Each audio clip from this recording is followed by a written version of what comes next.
This is the Grapple of Your Eye Show, episode 23. Grizzly Adam Wilson.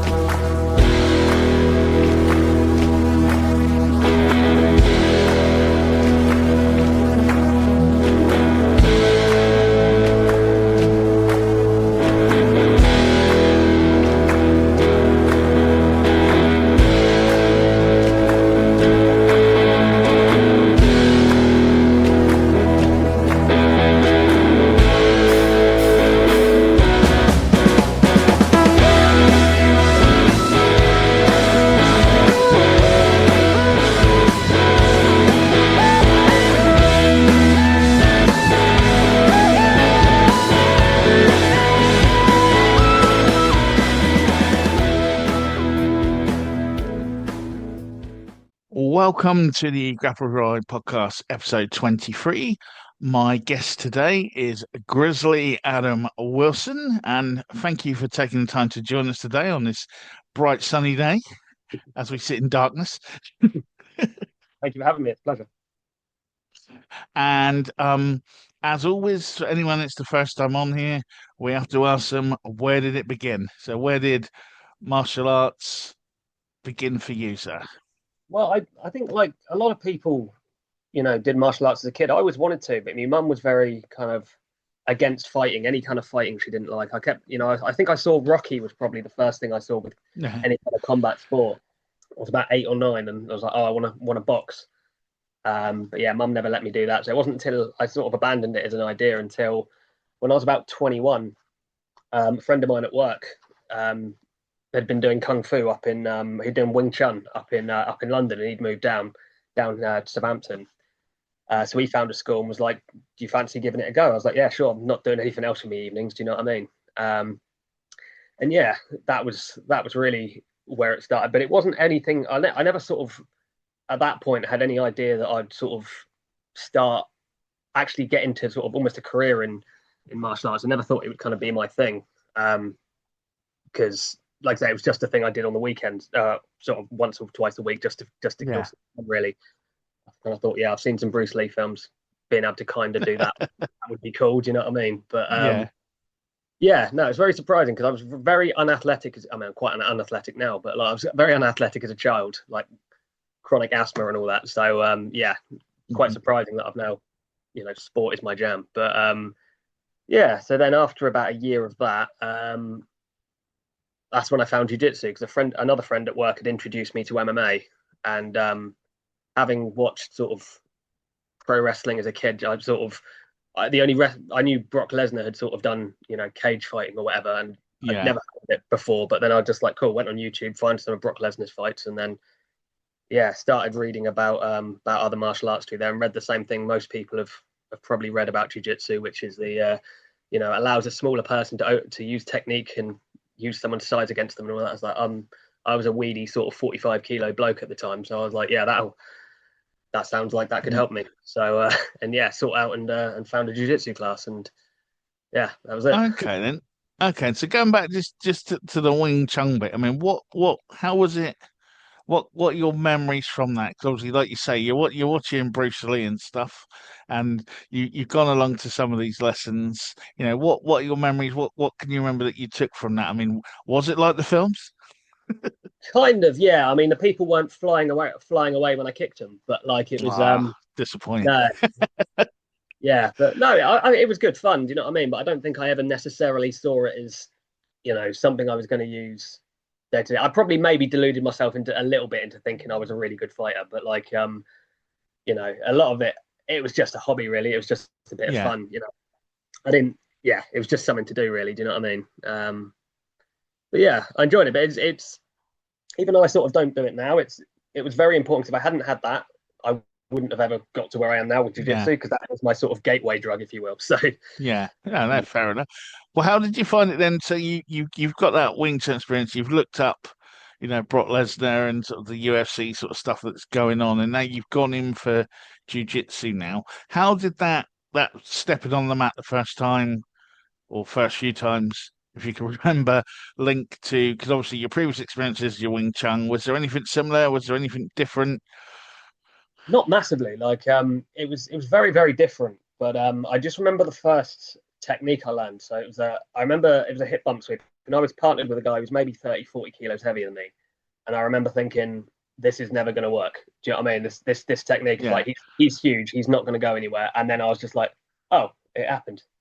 I've swept him. And I was like, very first technique I learned was sort of like, all right, this is legit. And I'm like, I realized I wanted like sort of got me hooked really. And then after about 2 weeks, I'd sort of decided like, yeah, this is something I want to do for the rest of my life. So it was really quite life changing in that way because it made me immediately sort of change my lifestyle. So I quit smoking, sorted my diet out somewhat, and yeah, sort of started taking care of myself a lot better because I immediately sort of had something I really wanted to focus on. So that was great. So yeah, it's like it's obviously a cliche, the whole jiu-jitsu saved my life, but you know, Yeah. it's necessarily save it, but changed it. Do you know what I mean? It changed it, Yeah. definitely a positive force. What in particular was it then? I mean, obviously, like you said, like, seeing that these things actually worked and against a bigger guy. But what was, because, we've all had those moments, but a lot of people come every week, but not everyone's. I mean, I Yeah. was probably a couple of years in before. Well, actually, it was more lockdown that I packed the fags in. Right. Yeah. And then I was determined to. I cut down a bit, and I was only really smoking if I had a drink anyway. And then Yeah. I was like, right, this is it now. And I haven't touched wood had any since now. So it's what was that 3 or 4 years now. But That's what. but for you, you've gone and you've done it. You go right. I need this. Is it? I'm going to stop there. I'm going to do this. No, what was no? That's like a sort of, for lack of a better term, that's like it's almost like a come to Jesus moment sort of thing. What was it that sort of brought that on? What was it that Well, I think awakened you as such?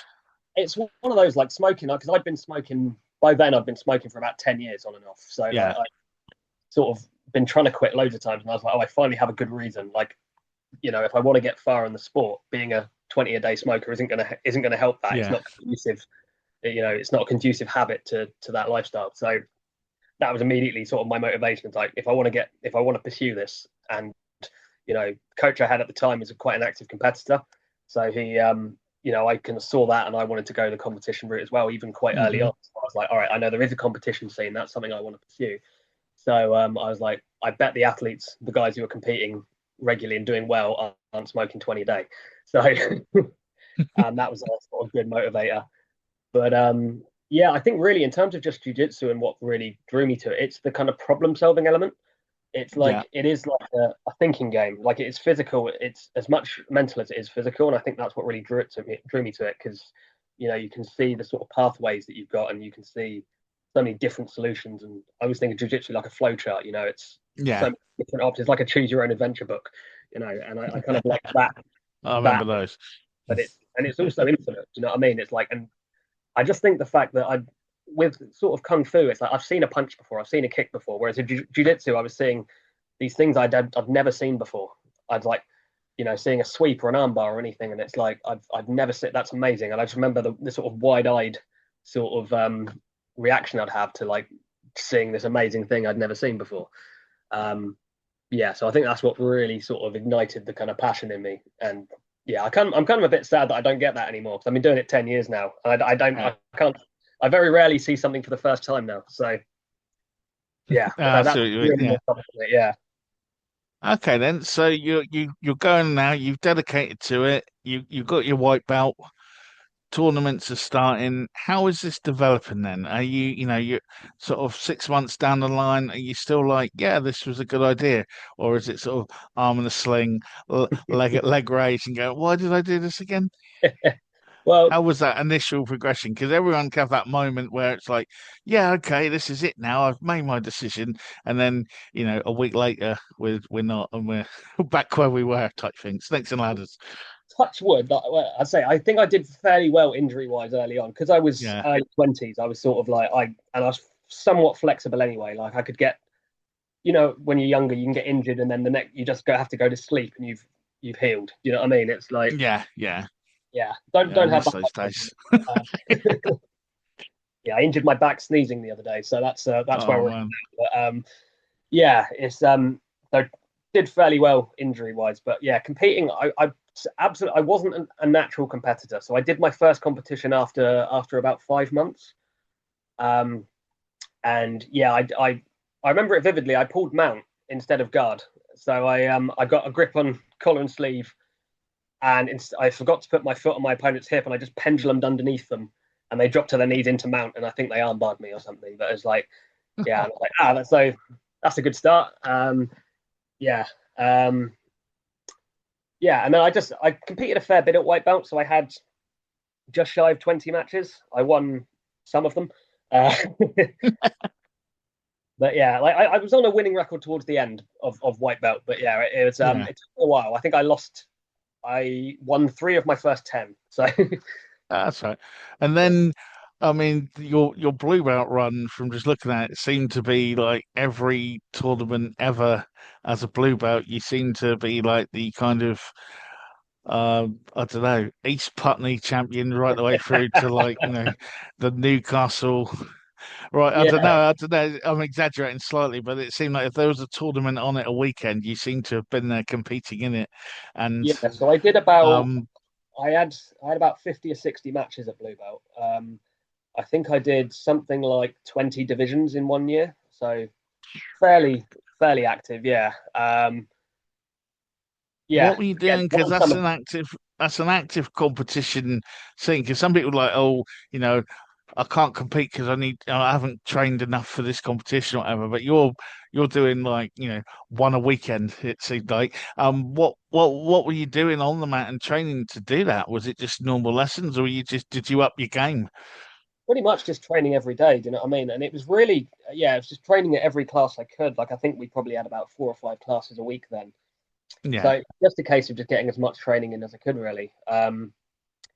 Yeah, and I think I was just trying to get experience on how to compete because I say to everyone if people ask me about competing, I'll say competing is a separate skill to jiu-jitsu itself. Mm. So you could be fantastic in the gym, but you could be not a very confident competitor, and then you kind of have to learn the art of competing. Or you could be the complete opposite. You could be completely spazzy and have very little technique, but you know how to just go for someone. Do you know what I mean? And Yeah. that can, you get those guys who just train really hard in the gym, and then you're like, they just go hard. They're almost like the guy you might want to avoid because they're a bit reckless, but they always win their first white belt tournament. Do you know what I mean? So Yeah. yeah, so it was really just a case of just doing as many comps as I could and just trying to learn that. So I've had over 100 matches now. And yeah, it took me a while to start to get good at competing, I think. So Okay, so what do you need and what lessons are you learning? Someone listening to this might be contemplating their first competition, say. What what advice would you give on that front? Compared to actually, I want to give one to someone who's it's their first competition, and then that person who's it might be their 100th competition, but what might be that thing that they've missed that they need to make sure they're doing? So sort of two questions there, really. yeah. Well, one thing just generally is that you get from experience is how to sort of, I guess, calm down because you've competed and you know Yeah, it's more tiring than any role you've ever had. So like being able to sort of pace yourself and not go 100% and kind of control the adrenaline dump is really important. Um, in terms of just general, that's something you pick up as you go. Um, Generally, though, in terms of actually getting ready for a comp, like I always think, first of all, just have a bit of a game plan. It won't ever go perfectly, but like at the very least, think, do I want to be on top or do I want to pull guard? If you want to be on top, think, what kind of takedown do I want? And from that, you can think what kind of grips you want. I remember mistake I made a lot early on was thinking, um, I'll go for a takedown, but if I don't get it, I'll pull guard. And the problem is, I didn't know any takedowns, so I would just I don't know what I thought was going to happen, but I just yeah, thought I'll see like I'm going to invent one I'm going to learn one on the mat, but it never happened, and I always just got taken down, and by then I'm on a 2 point deficit. Um, so yeah, going with an idea of what you want to do, and also um, be proactive. So go in and try and don't wait and see what your opponent does. That's something I've done a lot. Like waiting, even just with grips. Like if you let your opponent get a collar grip first, you've then got to deal with that. Or if you can go after him, get your grips first, yeah. push the action. It's a hell of a lot. It makes it a hell of a lot easier for you. But yeah, and also being able to understand the rules. Like because I always say, if you can score first, the match is a lot easier. it's so much easier to do the rest of your game when you're up on points. Whereas if your opponent takes you down, if you might have a really tricky guard, but they don't have to take any risks. They can, if they wanted to, just sit in your guard, look a little bit busy, look busy enough to not get a penalty, and they Yeah. win on 2 points. So it's trying to really understand the rule set and the point system and try to get ahead as early as you can. No, no, fair enough. And I think as well, one of the bits that gets missed, I think, in competition as well, is just the what's the word? Like the ceremonialness of the competition. You know, Mm. what side to walk on and things like that. Because Yeah, you see it yeah, a lot still where people they're just standing there and they like come on the mat and like someone's tried to follow the other guy on rather than come on the yeah, yeah. side. And I I mean that always can kill encourage, nerves as well. yeah, I always encourage people to go and watch a comp before they compete in one. Just because Yeah, that way you can see what it's about. You can see what everyone, you can see the, people waiting to be called on. They're bowing before they step on the mat. They shake hands with the ref, shake hands with the opponent. That way they kind of know what to expect. Like I said, in my first comp, I had no idea. I'd never been to a comp, no idea what to expect. My coach couldn't actually come through with me for some reason. So I was just on my own by the edge of the mat, and no idea quite what was going on. And yeah, that kind of stuck with me. So I was sort of like, since then, I'm like, no, go to a comp first, watch it, see what it's about, and it will make it a lot easier for you. the one thing I always have is I can never hear the corner if I have one because Mm. I think there's just so much noise going on, and I don't know. Maybe that's something I need to get a bit more clear on picking out. But like, I could just hear like grab it or something, but it could be anyone shouting it, and it might Thing be I try, invites to that guy. I don't know. I always find a bit probably because someone's on my head at the time or something that it's harder to thing hear. I try and do as a coach is if I know someone's got a competition coming up, if they're rolling, I'll try and coach them in a roll in the gym. That way they can get used to my voice. Because No, I sometimes like it. Yeah, being able to pick a certain voice out of a crowd, because there's obviously if there's 6 mats, there's five, 10 other coaches also yeah. shouting advice to And their those big sports halls as well, where sound just goes up, and yeah. it's just yeah, no, totally. I get that.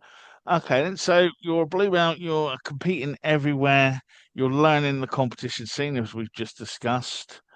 You know, who who else are you competing with at the time? Because, sometimes I find as well, obviously, because I'm more unique with an age and size person, that 9 out of 10 times it's one or two people that I may have crossed paths with before I cross paths with again, type thing. Or, was there anyone of note that was around sort of your divisions at the time?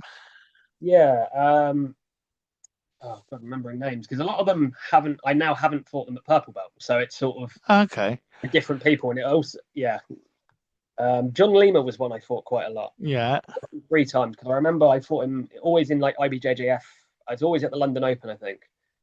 But I remember once it was the only time I went down because I'm normally competing at light feather, so 64 kilos. I went down Hmm. to 57 and a half, so rooster weight, and absolutely tortured myself to make the weight class. And I was like, cool, finally made it. Who do I fight? John Lima, who's already beaten me 2 or 3 times. And I'm like, right. So I didn't go back down again. But yeah, he was very, I think he went on and won, I think he won Europeans or something Yeah. down. But yeah. Um, yeah, apart You, from that, you touched on something else interesting there. How do you feel? I mean, it's across a lot of combat sports at the moment, the whole weight category sort of thing and cutting weight and bulking or whatever it needs to be. What are your opinions on it, I mean? Because it seems to be, in some ways, it's leveling off, but in other ways, there seem to be some still really extreme sort of cutting going on across, like most combat sports. yeah, I don't think. I mean, in jiu-jitsu, I don't think like doing the whole water cutting thing is worthwhile, especially if you're competing at like an IBJJF tournament. You're usually weighing in sort of a few minutes before you compete, so it's Yeah, an old water cut is not going to help you at all. I say try and if you think you can comfortably get down to a weight, but you don't want to sort of be ridiculously trying to make yourself ridiculously light. Like I had to diet for quite a lot to make this, and ultimately my realization was it wasn't really worth it. yeah, Yeah, if you think you can make the weight comfortably, I'd say it's worthwhile. Like I'm a little bit over. I normally compete at 64. I'm about 67 at the moment, so I need to get down when I next compete.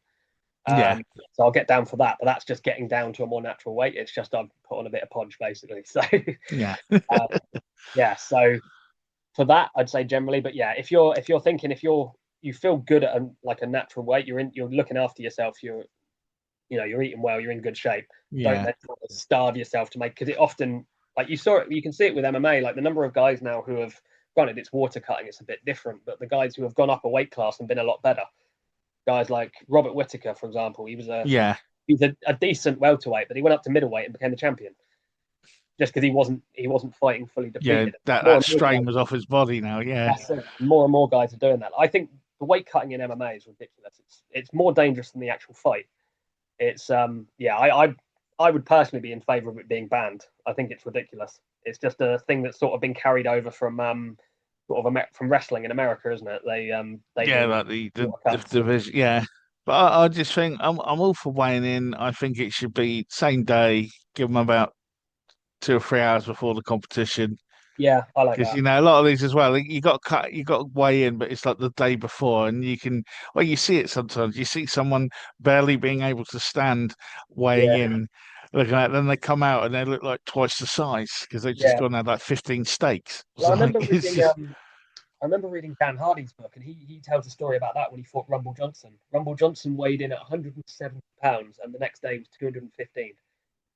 yeah, And it's it's like, what's the point? it is It's like like, what's the point of a weight class? It's that's basically it. cheating, isn't it? It's like there's no point having a weight class if he's going to weigh in 45 pounds heavier than when he, Yeah, you know what I mean? It's just it can, yeah, it's complete waste. It's like you say, the danger is coming as well. Not well, obviously, if you're fighting someone who's a lot heavier than you, because obviously the dangers, of the physical dangers of that. But like I say, a lot of sort of, I think we're starting to see it now. A lot more sort of liver and kidney damage and things like that coming out now. Yeah, People collapsing and or people having medical issues yeah. at a weigh-in now, and then the fight's been called off. And also, you can't rehydrate the brain as well. That's, I think, the main problem. You can rehydrate your body in 24 hours if you've got like a day before weigh-in, but like the brain takes a lot longer, I understand. So like you're getting the sort of there'll be the fluid around the brain that protects it Right? Yeah. is not there. So you're going When you're into a getting sport, hit, you get yeah. punched in the head, and your brain is less protected because of what you've done the day before. It's yeah, silly. I Oh mean, man. yeah, hope touch wood, it hopefully won't end up. But I do worry that someone has to die before they change it. Like it's a scary Yeah, I thought. mean they've had a couple of close calls and emergency things. I think there was a female fighter who the weigh in. I might be wrong, and someone will write in the comments or moan at me for it. But I'm sure they like collapsed at the weigh in and got rushed to hospital, and I think they then retired Oh right, yeah. I've because it definitely was seen like someone kind fall of off the fence. Yeah, seen someone it fall off the was fence before, and that's scary. yeah. So I mean, there's been a few faintings and yeah, and all that sort of thing. It just it's a horrible thing. But let's see, jiu-jitsu's not too bad in that way, I Yeah, suppose, because like I say, it's the same. You know, it's the morning of the competition. There are a few, and you know, a couple of people said to me, "I'm a kilo over." I said, "Go for a quick run and come back, you'll be fine." Or go to the loo and come back, you'll probably be all right then.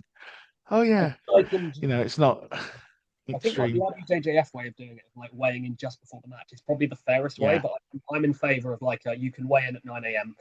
and then or 8 a.m. and then you can yeah. weigh in when you get to there because it's for an athlete, it's the best because it's so much less stress. Well, it's done and it's out of the way, and it's kind of yeah, and it's the same day. You know, you're not going to Yeah, dramatically, that's it. you It's know, basically it's like because the last thing you want when you're competing is like, oh, I can't have breakfast.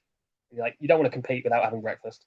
Do you know what I mean? It's yeah, that's yeah, you need that. definitely. You know what I mean? So you need as little stress as possible basically when you're competing because it's a bloody stressful thing. So yeah. So anyway, yeah. So you're a blue belt. Then you're competing around. We've looked at like what's going on around you, people you might be meeting up with. What was the biggest difference then? Because from white belt to blue belt that you noticed in competing. So I actually I thought blue I preferred competing at blue belt and I think it's because it's a lot Mhm. calmer. The thing you get with white belt is, and you'll probably know like anyone who's ever rolled with like the big strong day one white belt, and you'll find you suddenly have a moment when you think, oh, my jujitsu isn't working, and it's they're really hard to control, and it's like because they don't know what they're doing, they're not predictable. Like at Yeah, blue belt, people are a bit more predictable, but white belt, they could be doing any random stuff. Do you know what I mean? It's like they could be randomly flailing. You're often having to, dodge an overhand and stuff like that. Just trying to yeah, protect yourself. Whereas blue belt, people have more of a game, and as such, they're therefore more predictable. So even though the level is higher, I think if you've got to a point where you're a blue belt and you're fighting another blue belt, I say I preferred it because it's less energy as well. People aren't using because white belt you also get a lot of doing the wrong thing, and the wrong thing doesn't work, so you do the wrong thing harder. Whereas when you Yeah. get to blue belt, people have got an idea of what they're trying to do. They're trying to do it, and if they That's do it still and my they game plan now. sometimes it works. Sometimes it works. But yeah, at blue belt, if somebody does something and you defend it, they won't just put loads of force through it where you have to force harder to defend it. It's Yeah. then move on to something else, then redirect. So yeah, I found blue to be a much easier in some ways. Cardio wise, it was much easier. Yeah. No, I trust blue more because my problem with white belts is that most of the white belts I think I went on with in competitions, I don't think were really white belts. Right, yeah. Because I had like one guy who was like he'd already had some MMA fights, but he was a white. I think he's just one of those guys that just trains it for years, but never really does anything with it because he's training for MMA. And he was also 21, which was great. That was a few years back. And he also uppercutted me. Oh, But he had all of my gear and said he was going for a throw. But I just remember being uppercutted and put on my back, and then he was he was on top of me. And it was like there's a few seconds missing in between. But birds flying around. yeah, Yeah, but yeah, that's what it was just like that, and it was like, but it was it's all part of it. I was like, I didn't know I could do that. And then and also like you get those people who are like, I've not done jiu-jitsu before, but I've wrestled for 10 years. yeah. I'm a white Wrestlers are belt. the worst. Like wrestling transfers so well to jiu-jitsu. Like every time I've rolled with a wrestler, they're just solid. Like I think you go jiu-jitsu to wrestling, it's not so applicable necessarily. But you get a wrestler, put them in jiu-jitsu, and they're a nightmare. Like I remember first time I rolled with Bryony Tyrrell. Yeah. I was just like, normally you can at least nudge people. Do you know what I mean? You can get some kind of off balance, but like with her, she was just solid, and I was like, okay, maybe there's something to this wrestling lark. But But what about now then? So you've gone white to blue, blue to purple. What's the changes there? What are you finding now as a sort of a mid-table now? You've got brown and black there. You're in the middle now. What are you noticing now in competition and in your own practice that as you've hit purple belt? well, my game had changed quite a lot by the time I got to purple.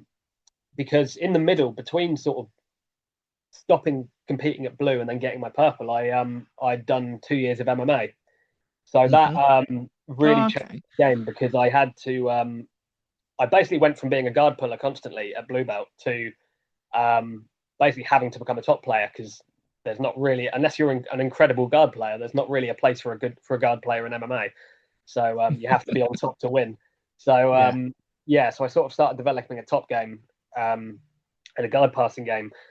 But I think MMA really helped my jiu-jitsu game because I noticed that like I had a bad habit of, at least in jiu-jitsu, of getting swept. And I think it's a problem a lot of people have is when you get swept, you just say, all right, it looks like it's my turn to play guard.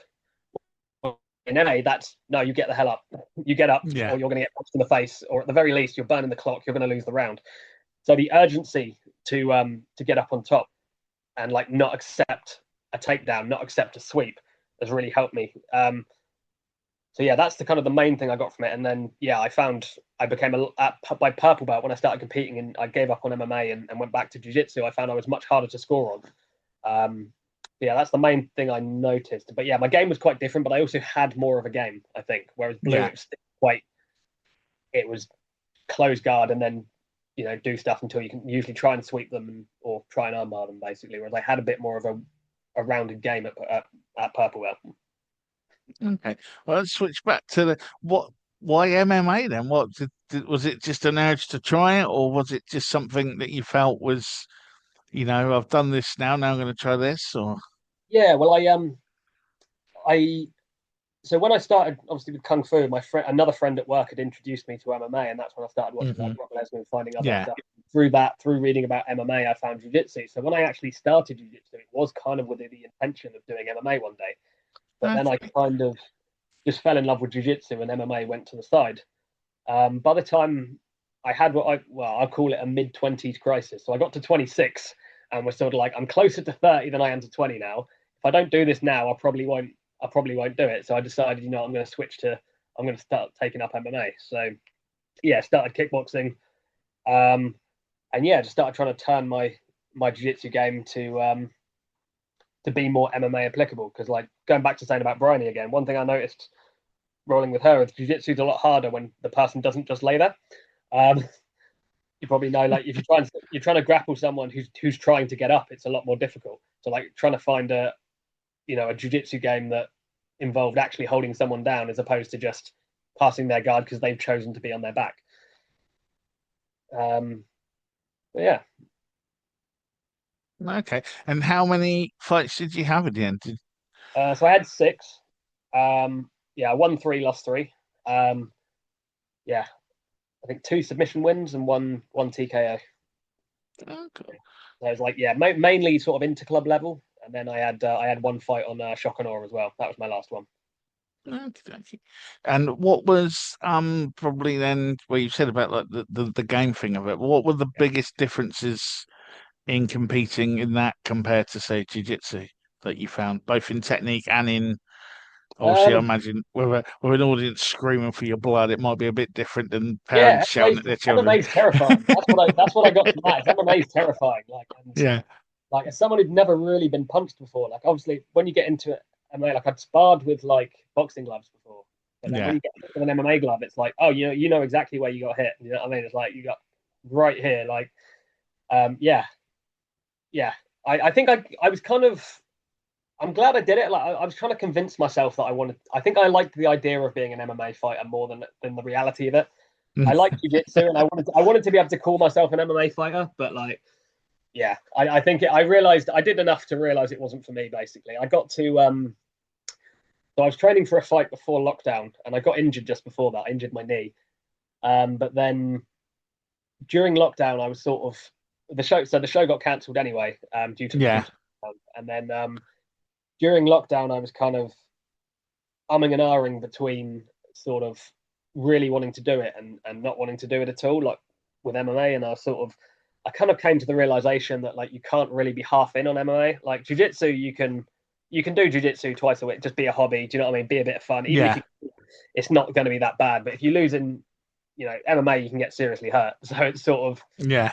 you have to give everything to it. So yeah, I kind of realized that no, jiu-jitsu's more for me. So I went back to sort of doing jiu-jitsu full time. Um, but weirdly, actually, it did help with because yeah, so I did MMA before then starting to compete again at purple belt, and I noticed I wasn't nearly as nervous anymore. So I used to be sort of really nervous before jiu-jitsu tournaments. So I remember doing like the London Open, or it might be the British Nationals, and then waiting by the edge of the mat, ready to go on, thinking if only the fire alarm would go off and I wouldn't have to do it.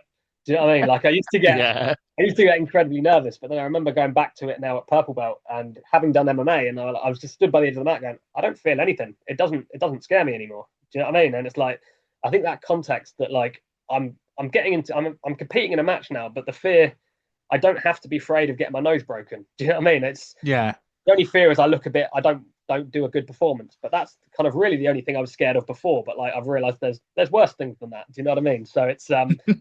At least no matter how badly this goes, I'm probably going to be fine.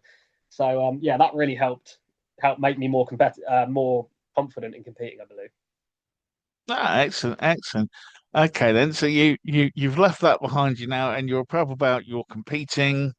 And also, is this where, because you've started a bit of coaching and cornering and stuff like that as well. Is this where this sort of crept in? Yeah. So I started teaching a few years ago now. I started teaching beginners, and yeah, like I say, it's always something I didn't necessarily. I knew I wanted to do jujitsu, and I kind of was always angling to try and do jujitsu instead of having a real job. But Yeah, you know, yeah. So I started teaching then, and then that seemed to start going well. Actually, well, I started teaching kids first of all because with my first coach, we were teaching the kids program, and then he left. So I kind of took over the kids program there, and that ran for a little bit. Again, that went away with COVID because that wasn't there once we came out of COVID. But yeah. after, yeah, I started teaching some beginner sessions, and yeah, it seemed to go really well. So yeah, went done that for quite a few years, and yeah, so pretty much straight out of COVID. So what about 4 years ago now, and Yeah. then yeah, been just going from there. Really took on some private clients, private students, teaching like that. And then just 2 months ago decided, it's next step, open my own club. So I opened Hoplite Brazilian Jiu-Jitsu in Southampton on Millbrook Road. So that's going really well. Excellent. So what's the biggest difference now that you find in your approach? Because obviously, you're still a competitor, you're still, doing it yourself. You've got your purple belt, you're obviously looking ahead and trying to develop your own game. But now you've got people looking to you to help develop their game.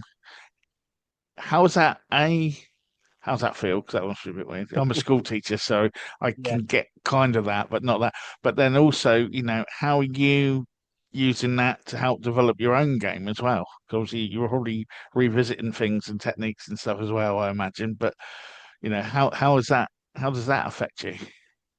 Yeah, it's interesting because you do have to kind of you have to be quite selfless with it now because whereas before when you're just competing, you can go, cool, I just want to do my game. Whereas coaching has really made my game a lot broader, like a lot of techniques that I wouldn't even have really focused on. I've kind of had to force myself to become proficient in order because people need to learn them. Do you know what I mean? Yeah, Um, but yeah, just trying to when I roll with people, try and spot what things they need to work on. Like at the moment, what we've been working on, like pretty much since we opened, we've been just working solely on escapes, and that's because I always think that's the first thing a beginner should learn is escapes, because what we normally learn is like a close guard. We learn close guard. Problem is, I think we've all been there as the beginner. You learn close guard and then you roll and you never get to close guard. Nobody lets you. yeah. Well, as I You said, any book you read, it says year one is survival, isn't it? so, Yeah, so that's it. escapes are begin at that. Yeah, That's it. So we've done escape, side control. We're now on turtle, and it's just give people something they can use from the beginning. So like some of the guys have never learned a submission, but they've because if they're with someone more experienced, they're going to get mounted all the time. So they need to learn how to get out of mount. yeah. So it's just kind of thinking. Really, that's the approach. Is kind of thinking what do people actually need, not what do I want to teach. So and then but it's also got the flexibility that if somebody's really struggling with something, they tell me, oh, I'm struggling with this. We go, cool, we'll do 2 weeks on that. Like, I've got the flexibility to do that. So it's Yeah. it's good. Okay, and then obviously, as you say, taking that step now and opening your own place, how does that? Because now you can, I guess, control your own curriculum to a point. I Mm. mean, how are you finding that? Obviously, being a gym owner comes with its own strains and stresses behind the scenes, not even on the mat, and then all the stuff on the mat of Pete balancing the different types of people you're getting through the door or whatever. How are you? How does that work for you?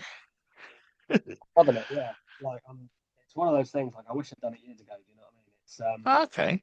yeah, I love it. It's kind of at the point where like financially it's paying for itself, so I don't need to worry about that. Do you know what I mean? It's Okay. making a little bit of profit, so that's good.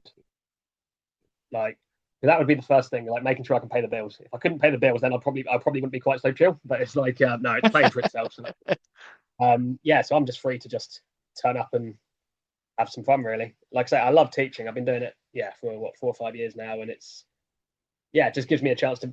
I can almost treat it like a hobby. Do you know what I mean? I'm not even treating it like a business. It is one, and it's going to grow, but I'm not under the huge pressure to make it grow super fast.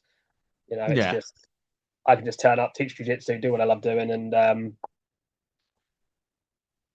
just let it grow from there. There it goes. And what are your goals as a coach now, or as a gym? Because we've talked about your sort of your goals as a competitor, or some of your goals, but we'll get to that in a minute. Moving forward, but like now that you've got your own place now, what's the long term vision?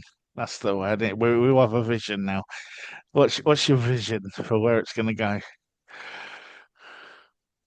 Really, it's just build a build a team, and I want to have a competition team one day, but I don't want that to be the sort of I don't want us to just be a competition gym. Do you know what I mean? The Yeah, real thing is obviously I'd love to have a competition team. Competing to me is something I really enjoy doing. I've got a few guys who want to compete, so we'll look to get them into some competitions at some point. But just build a team of like a team that's welcoming to people, and just be a place people want to train. Do you know what I mean? that's really the goal. Just have a place with a great culture, because I think that's the most important thing. And the gyms that are successful are the ones that have a great culture. Yeah. Basically, make a room full of people I want to hang out with. Basically, um, yeah, just have a That's nice good. gym.